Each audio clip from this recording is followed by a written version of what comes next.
Galera, vitória do Vasco 1-0. Momentaneamente o Vasco segue na liderança aí do seu grupo. Pode perder essa liderança porque há um jogo entre Lanús aí e a equipe do Melgar. E em caso de vitória por 2 gols de diferença, o Vasco cai para a segunda colocação, mas o Vasco começa em termos de pontuação bem, empate fora de casa, vitória em casa e vai liderando aí o seu grupo nesse início aí.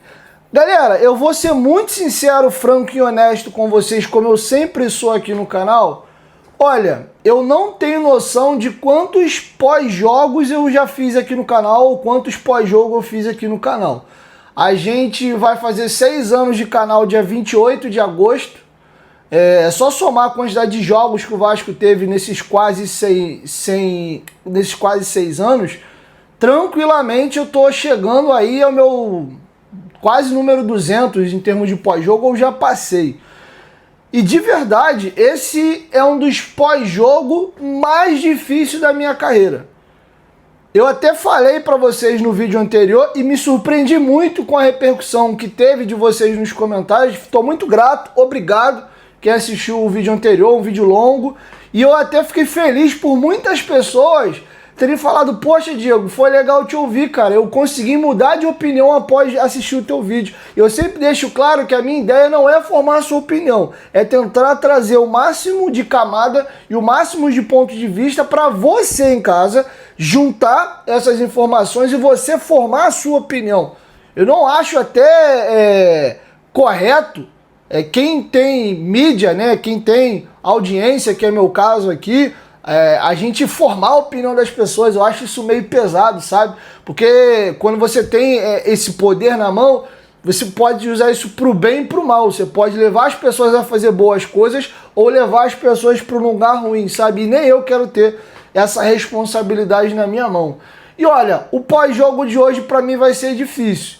Não difícil pelo que eu vou falar aqui, porque eu adotei isso comigo de: Diego, o seu lema e o seu mantra para 2025 é: fale o que você acha, o que você pense e se conforte com você poder deitar a tua cabecinha no travesseiro e dormir em paz, ciente de que você fez o correto e você falou o que você viu. E eu fiquei muito decepcionado hoje com a postura da torcida do Vasco em alguns momentos. É impossível eu falar do jogo hoje sem falar do comportamento da torcida do Vasco no segundo tempo. Tá? Desse fora Carille aí. Eu quero dividir isso em 2 momentos e peço que você assista ao vídeo. Pode me xingar à vontade no final, mas pelo menos me dê a oportunidade de falar. Depois que você me ouvir, aí você fala: não, ainda acho que tu falou merda aí, blá blá blá, fica à vontade, tá? Não vou ficar chateado não. Vai embora aí, mas me escuta pelo menos primeiro.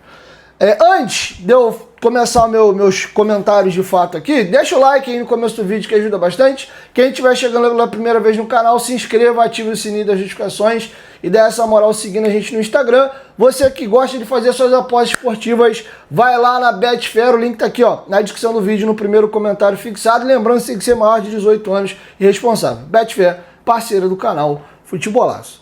Galera, vocês acharam o jogo do Vasco hoje ruim? Alguém discorda de mim que o melhor jogador em campo foi o goleiro do Puerto Cabello? O Vasco jogou futebol hoje para golear o Puerto Cabello. Inclusive, acho que isso pode até vir a fazer falta lá na frente, porque só passa direto para as oitavas o primeiro. Ficar em segundo ali tem que fazer o playoff. E hoje o Vasco perdeu a oportunidade de fazer uma goleada em São Januário.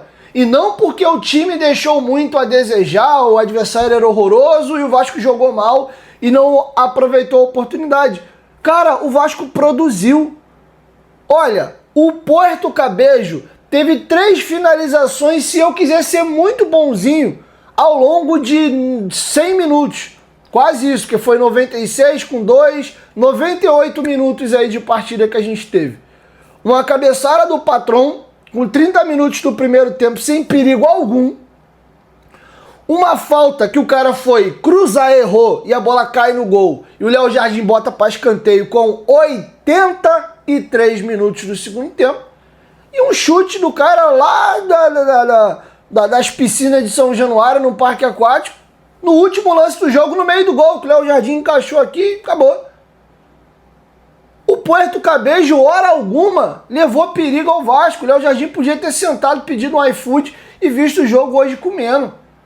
Agora, vamos levar para outro lado. Cara, o goleiro dos caras foi o melhor jogador em campo. Ou eu tô maluco? Verratti cabeceou uma bola com 14 minutos, pós uma bola muito bem trabalhada na esquerda, cabeceia, sem muito perigo ali.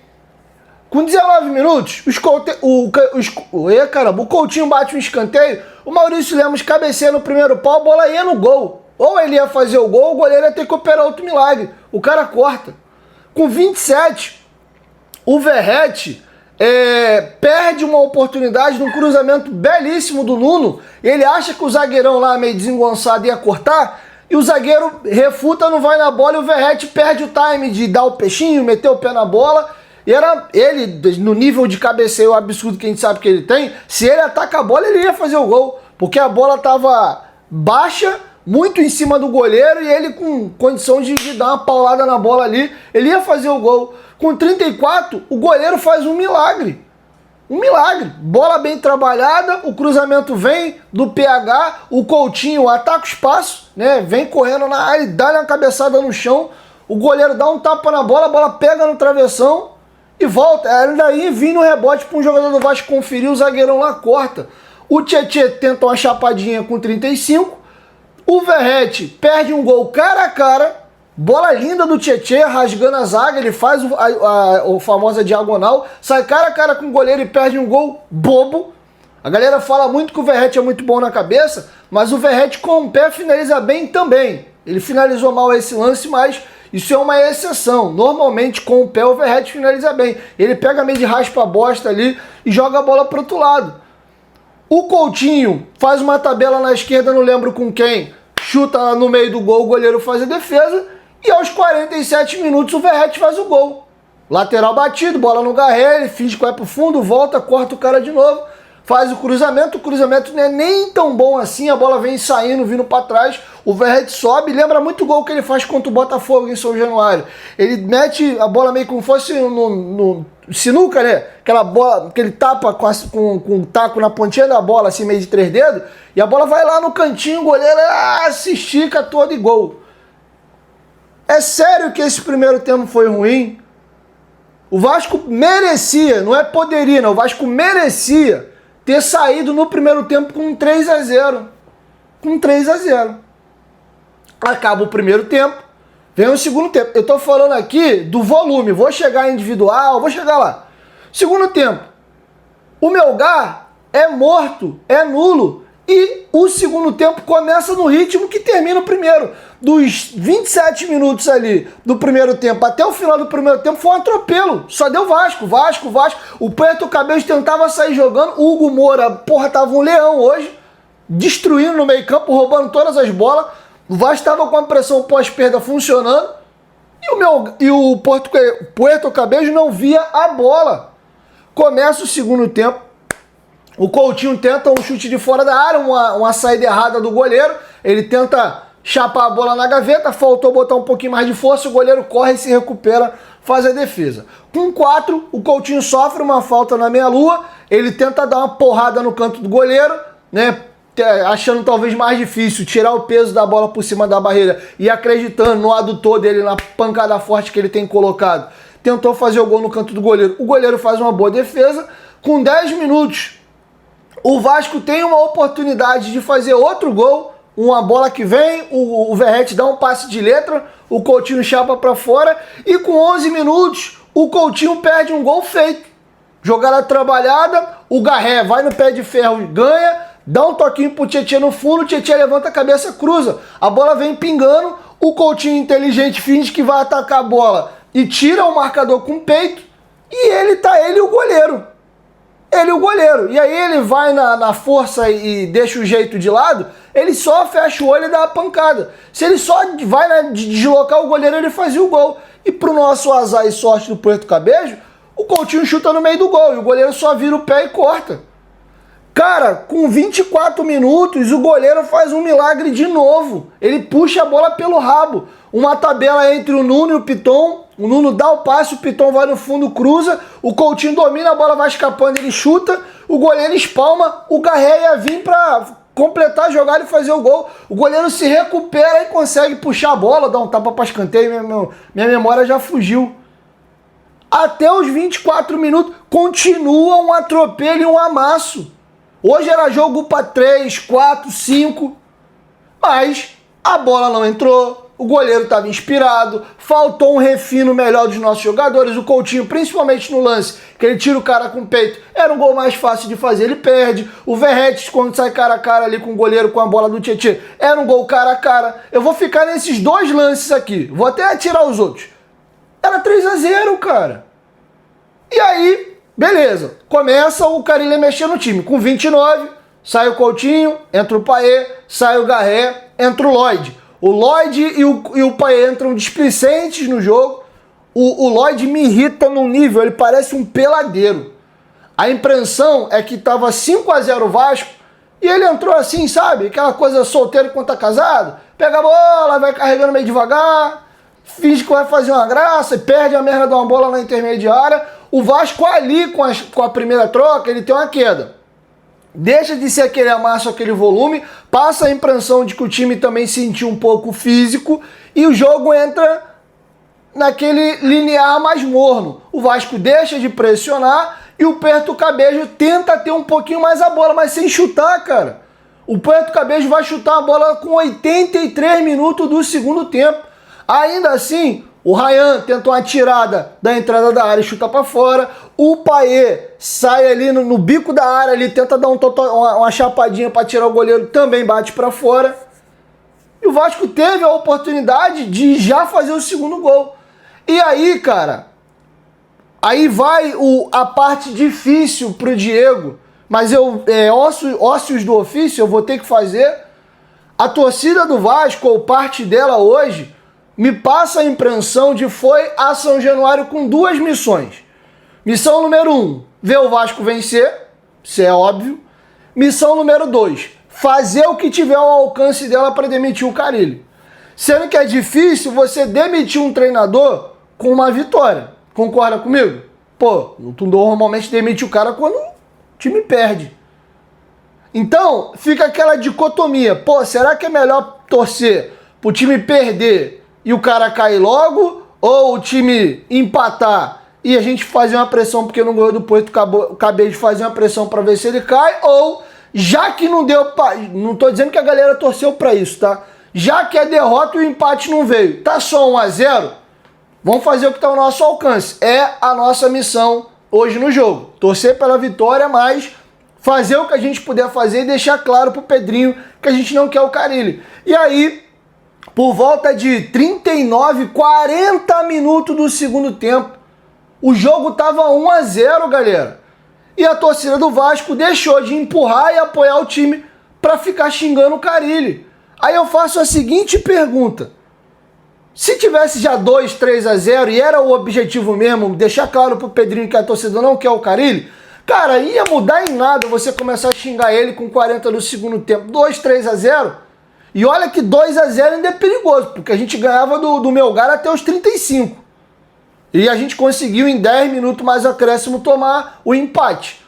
Então nem o 2-0 é tão garantido assim. Mas, cara, tava 1-0. Aí, cara, é natural. Você passa uma intranquilidade para os jogadores, a atmosfera, em vez de empurrar o time, ela começa a jogar contra. Naturalmente, o adversário sente que, porra, a torcida dos caras tá pegando no pé deles. O anímico dos jogadores cai e virou um mini sufoco no final do jogo. O Carille faz mais uma troca ali com 35, tira o Nuno, bota o Paulinho, tira o Tietê, bota o Ryan. E ele, cara, ainda bem que ele não fez, mas se ele faz, era o discurso pronto da galera que quer o fora Carille, ia estar falando aqui. Olha lá, ó, ele cagou. Porque ele ia botar um zagueiro de novo no final do jogo. Ele não botou. Acho até que seria uma burrice do tamanho do universo ele fazer isso. Nem sei se alguém no banco falou, ô, Carille, porra, irmão, tu vai fazer de novo. Os caras já estão te xingando. Tu vai botar o Lucas Oliveira faltando 2 minutos. Tu tá tão cagada de urubu que tá arriscado o cara entrar e sair o gol e tu vai dar, assinar a tua demissão. E aí, Oliveira, segura aí, irmão. Segura aí. Ainda que saia o empate, é menos pior do que eu meter um zagueiro e a gente tomar o gol aqui. E aí ele desiste da substituição. Acredito eu que alguém puxou a orelha dele ali, não é possível.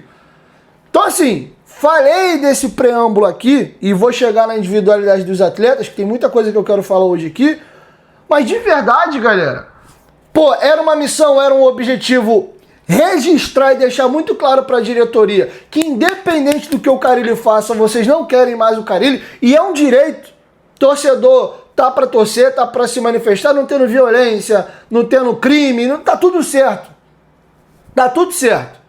Mas deixava o jogo acabar, ou, pô, tá resolvida a parada, mas a gente quer deixar claro que a gente não quer ele, começa o protesto. Mas galera, tava 1-0. Tava 1-0 e a maioria dos jogos são decididos nos minutos finais. Vocês acompanharam o Botafogo e Carabobo pela Libertadores? O jogo entre Botafogo e Carabobo tava 0-0. O gol do Botafogo, sai o primeiro gol, com 40 e todos. Uma falha do goleiro, o Patrick de Paula bate uma falta lá, sai o gol, e aí no último lance, acho que o juiz deu 6 minutos de acréscimo, o Matheus Martins fez o 2-0 e acabou. Quem olha o placar, porra, foi tranquilo. O Botafogo, pô, passeou aí e levou os 3 pontos. Aqui, ó. E onde foi decidido o jogo? Nos 40 e todos. Então dava pra gente ter tomado o empate e Deus o livre até a virada. Então era momento de, cara, eu odeio o Carille, mas, pô, Vasco, vambora. Acabou. Meu irmão, é a nossa missão. A gente veio aqui pra esse protesto também. E é legítimo. Acabou o jogo 1-0, desgraçado, fora Carille, tá tudo bem. Mas enquanto o jogo tá rolando, não tá decidido o placar, fazer isso, desculpa, isso atrapalha. Isso atrapalha. E aí agora eu vou levar para um outro lado, vou começar a falar do individual e vou fechar a novela Carille em cima do Pedrinho. Tá muito claro, presidente, que a torcida do Vasco está determinada e engajada a tirar o Carille do Vasco. Não tem mais solução.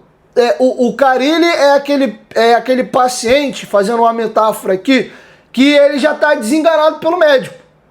É questão de tempo na cabeça do torcedor para ele sair. O Vasco não vai virar o Barcelona, o Real Madrid, vai empilhar 6, 7, 8, 9, 10 vitórias aí para não ter argumento para xingar o cara. Mas qualquer tropeço, qualquer momento ruim, a galera vai te pressionar e vai querer a demissão dele. Agora, porra, se coloca no lugar do Pedrinho. Caraca, como é que eu mando o cara embora? O cara ganhou o jogo, pô. Como é que eu vou mandar o cara embora? Ele é líder do campeonato no grupo, ele ganhou do Santos em casa e perdeu do Corinthians fora. Se a gente esquecer a escalação maluca lá, 2 resultados normais. O Vasco larga bem na Sul-Americana e pontuou dentro do normal no Brasileiro. O Vasco não ganha do Corinthians há 18 anos em São Paulo. Então assim, é uma situação difícil, cara. E complexa, porque assim, eu de verdade vou pegar aqui um dito popular e vou fazer a minha assinatura made in Dieguinho aqui. Tem um ditado popular que eu vou dar os 2 primeiros exemplos e o terceiro eu vou preferir não falar. 3 coisas que ninguém segura. Fogo de morro acima, água de morro abaixo. O terceiro, vocês sabem o que o ditado diz, eu não vou falar aqui. E aí eu vou acrescentar o meu aqui e vou botar aqui Dieguinho Futebolaço. Torcida quando quer demissão de treinador. São insustentáveis essas 3 coisas. Fogo de morro acima, água de morro abaixo e torcedor quando não quer mais o treinador. Então o Pedrinho tá numa sinuca de bico e não tem clima, bicho. Não tem clima. E aí eu pergunto, foi culpa do Carille? O Coutinho perdeu alguns gols, o Verratti perdeu outro gol feito, o goleiro fazer uma atuação antológica? Complicado, cara, mas enfim, falei aqui, fique à vontade, sou um cara democrático, pode me xingar, pode concordar comigo, mas eu vou deitar minha cabeça no meu travesseiro hoje e vou falar assim, cara, eu tô indo contra a manada aqui, mas é o que eu enxergo, foi o que eu vi. Então, eu tenho que honrar a educação que os meus pais me deram e vou dormir bem dessa maneira, tá? Individualmente, queria pensar algumas coisas aqui. Tô muito feliz e encantado com a contratação do Nuno. Muito feliz. O Nuno é um senhor jogador de futebol. Quanto mais esse rapaz jogar, ganhar moral, carinho da torcida, se entrosar com o grupo, ele perfeitamente é, ao lado aí do Coutinho, do Verratti, já um dos 3 melhores jogadores desse time e pode ser, talvez não sendo o melhor tecnicamente, porque o melhor tecnicamente é o Coutinho, mas ele pode vir a ser até o jogador mais importante do time. Porque se a gente parar para ver, o Coutinho, e eu tava nessa fila também, o Coutinho tinha uma crítica enorme.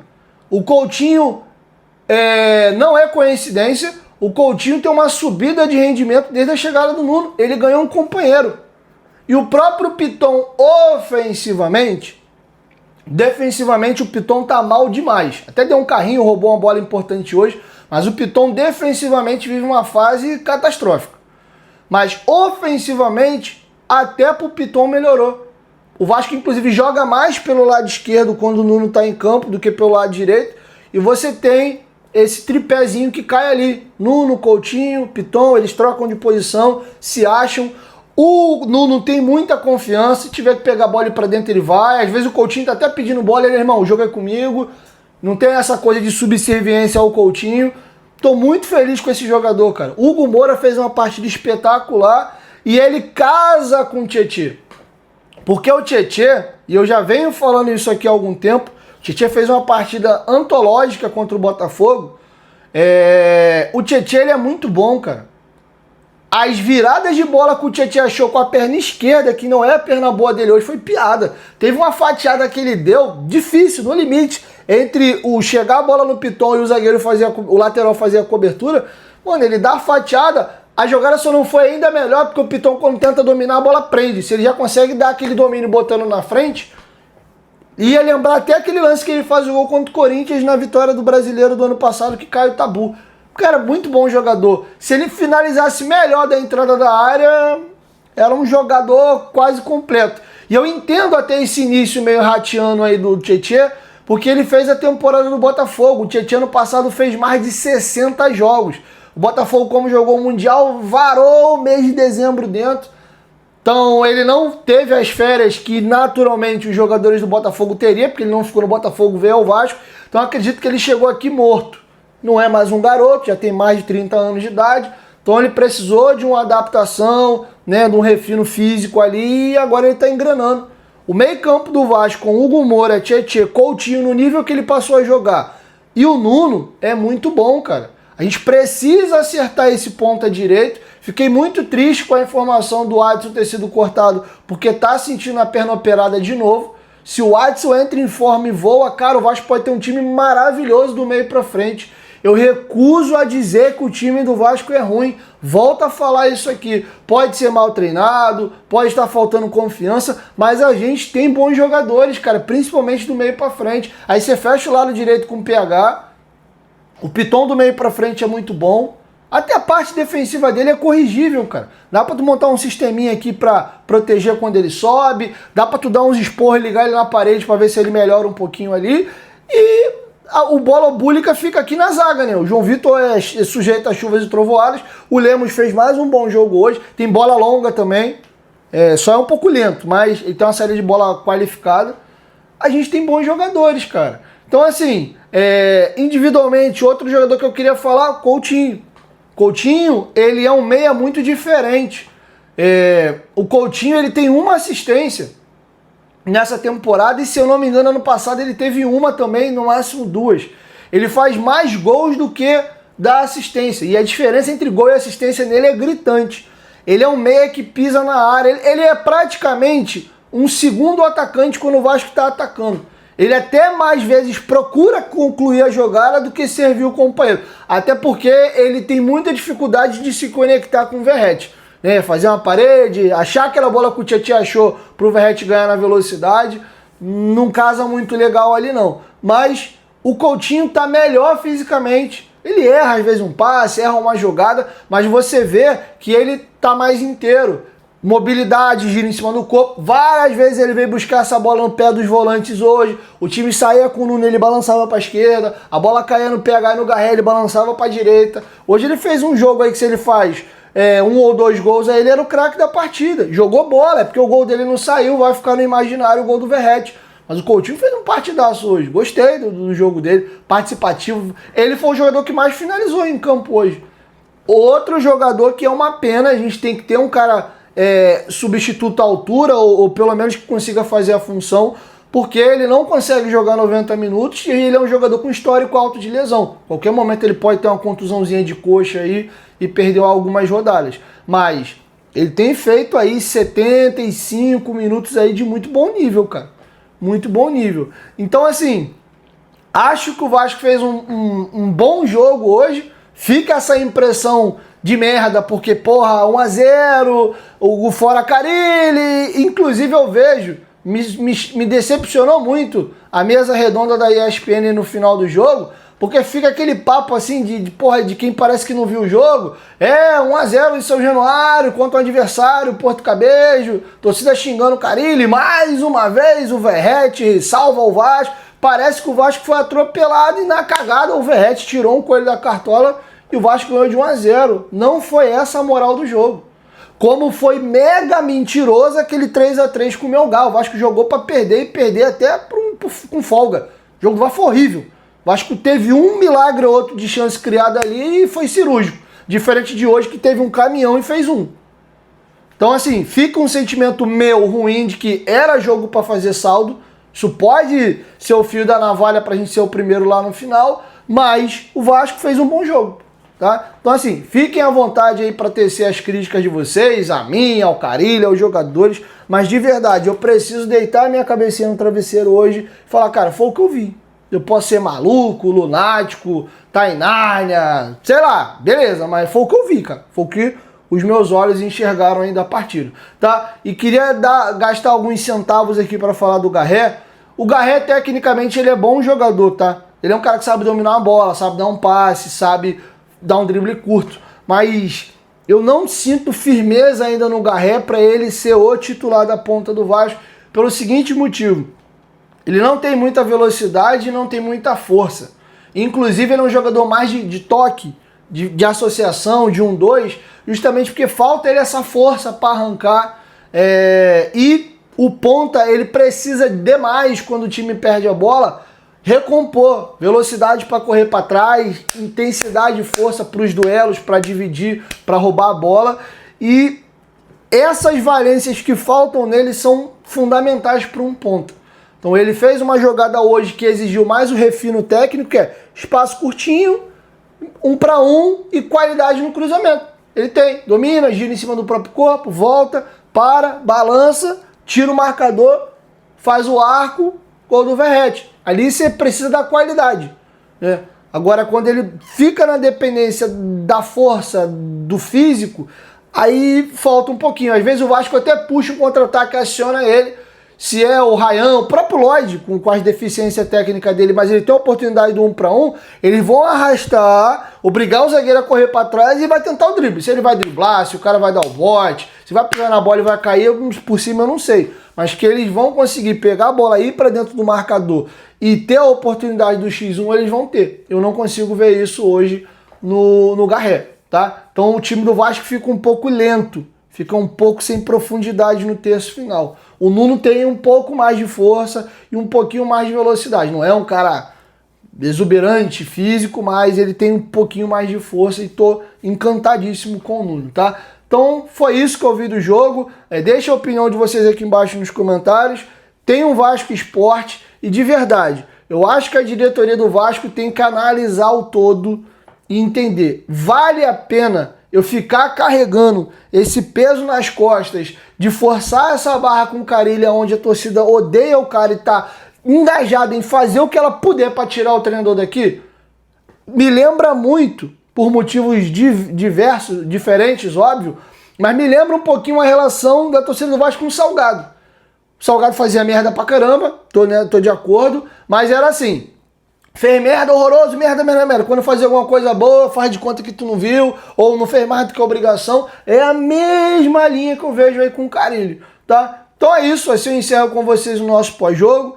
E não queria estar na pele do Pedrinho não, porque ele tá numa sinuca de bico do caramba. Não sei nem se o próprio Carille vai... Ah, quer saber, irmão? O nego me odeia, eu vou meter o pé mesmo.